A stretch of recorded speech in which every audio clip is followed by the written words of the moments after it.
നമസ്കാരം, പ്രവാസി മലയാളിയിലേക്ക് സ്വാഗതം. റിയാദിൽ മലയാളി നഴ്സിനെ താമസ സ്ഥലത്ത് തൂങ്ങി മരിച്ച നിലയിൽ കണ്ടെത്തി. റിയാദ് അൽ ജസീറ ഹോസ്പിറ്റലിൽ സ്റ്റാഫ് നഴ്സായി ജോലി ചെയ്യുന്ന കോട്ടയം അർപ്പൂക്കര സ്വദേശി സൗമ്യ നോബിളാണ് മരിച്ച നിലയിൽ കണ്ടെത്തിയത്. ജോലി ചെയ്യുന്ന ഹോസ്പിറ്റലിന് എതിർവശത്തുള്ള താമസ സ്ഥലത്തെ സ്റ്റെയർകേസിലാണ് തൂങ്ങി മരിച്ച നിലയിൽ കണ്ടത്. ഇന്നലെ രാവിലെ 11-നാണ് സംഭവം.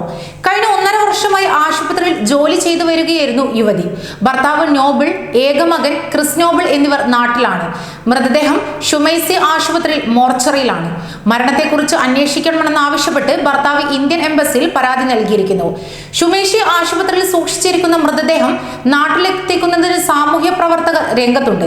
ഭർത്താവിന്റെ പരാതി നിലവിലുള്ളതിനാൽ അന്വേഷണ നടപടികൾ പൂർത്തീകരിച്ച് സംശയ നിവാരണം തീർത്തതിനു ശേഷമേ മൃതദേഹം നാട്ടിലേക്ക് കൊണ്ടുപോകാൻ സാധിക്കുകയുള്ളൂ. കൂടുതൽ പ്രവാസി വാർത്തകൾക്കായി ഈ ചാനൽ സബ്സ്ക്രൈബ് ചെയ്യുക.